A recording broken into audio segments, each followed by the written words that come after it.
2050 সালে আমরা এমন এক পৃথিবীতে উঠব যেখানে আকাশে উড়ছে ঝলমলে হভারকার, আর শহরের রাস্তায় রোবটরা আমাদের সঙ্গে হাঁটছে। প্রযুক্তি আর মানব জীবনের এক নতুন যুগ শুরু করছে। চারদিকে সবুজে ঢাকা উঁচু ভবন আর কৃত্রিম নদী ঘুরছে শহরকে। আমরা এমন এক পৃথিবীর মুখোমুখি হব যেখানে মানুষের প্রযুক্তি ও প্রকৃতির মধ্যে একদম সঙ্গম ঘটেছে। পৃথিবীর বায়ু বিশুদ্ধ, সব জায়গায় পুনর্ব্যবহারযোগ্য শক্তির জাদু, আর জলবায়ু নিয়ন্ত্রণে নতুন বৈজ্ঞানিক আবিষ্কার। মানবরা এখন প্রকৃতির সঙ্গে বন্ধুত্বপূর্ণ জীবনযাপন করছে। দূরবর্তী গ্রহে মানুষের অভিযানের স্বপ্ন এখন বাস্তবে পরিণত হয়েছে। মহাকাশযান উড়ছে ধূসর গ্রহের আকাশে, মানুষ বসবাস করছে নতুন উপনিবেশে, আর আমাদের প্রাচীন পৃথিবী এখন অন্য কোনো দৃষ্টিকোণ থেকে দেখা হচ্ছে।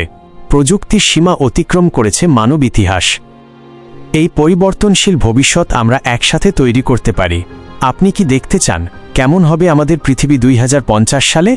সাবস্ক্রাইব করুন, জ্ঞান ছড়ান এবং এই ভিশনকে জীবন্ত করে তুলুন।